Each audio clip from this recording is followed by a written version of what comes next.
Chapter 40. As the Clock Struck.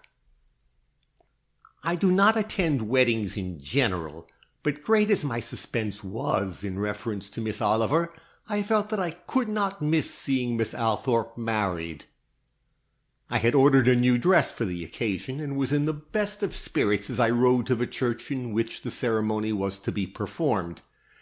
The excitement of a great social occasion was for once not disagreeable to me, nor did I mind the crowd, though it pushed me about rather uncomfortably till an usher came to my assistance and seated me in a pew, which I was happy to see commanded a fine view of the chancel. I was early, but then I always am early, and having ample opportunity for observation, I noted every fine detail of ornamentation with approval, Miss Althorpe's taste being of that fine order which always falls short of ostentation. Her friends are in very many instances my friends, and it was no small part of my pleasure to note their well-known faces among the crowd of those that were strange to me.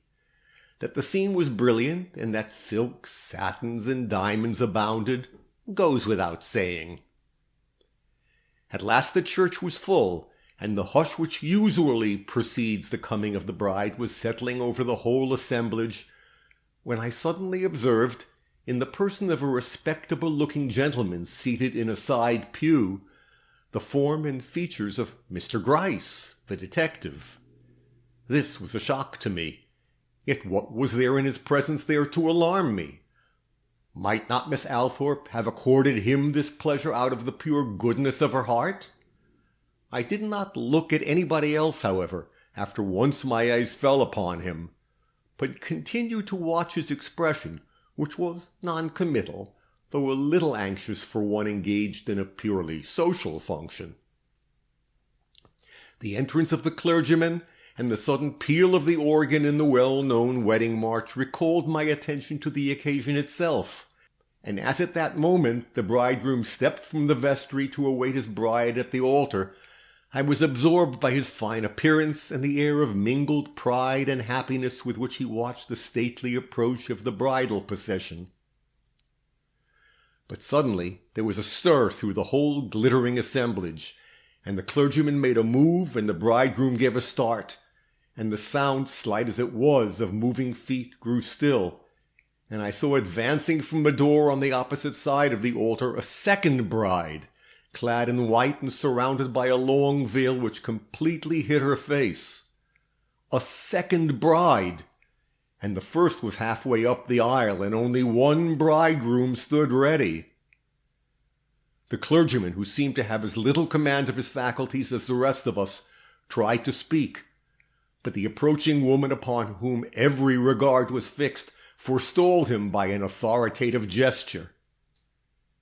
Advancing towards the chancel, she took her place on the spot reserved for Miss Althorpe. Silence had filled the church up to this moment, but at this audacious move a solitary wailing cry of mingled astonishment and despair went up behind us. But before any of us could turn, and while my own heart stood still, for I thought I recognized this veiled figure, the woman at the altar raised her hand and pointed towards the bridegroom.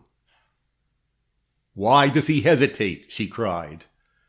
"Does he not recognize the only woman with whom he dare face God and man at the altar?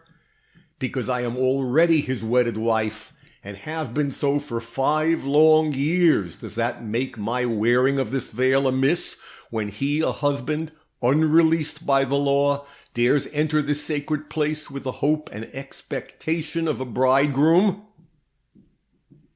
It was Ruth Oliver who spoke. I recognized her voice as I had recognized her apparel, but the emotions aroused in me by her presence and the almost incredible claims she advanced were lost in the horror inspired by the man she thus vehemently accused. No lost spirit from the pit could have shown a more hideous commingling of the most terrible passions known to man than he did in the face of this terrible arraignment. And if Ella Althorpe, cowering in her shame and misery halfway up the aisle, saw him in all his depravity at that instant as I did, Nothing could have saved her long-cherished love from immediate death.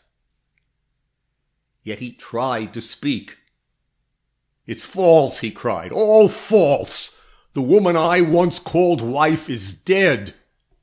"Dead? Olive Randolph?" "Murderer!" she exclaimed. "The blow struck in the dark found another victim."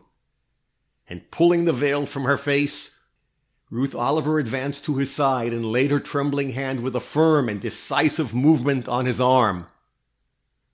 Was it her words, her touch, or the sound of the clock striking 8 in the great tower over our heads which so totally overwhelmed him?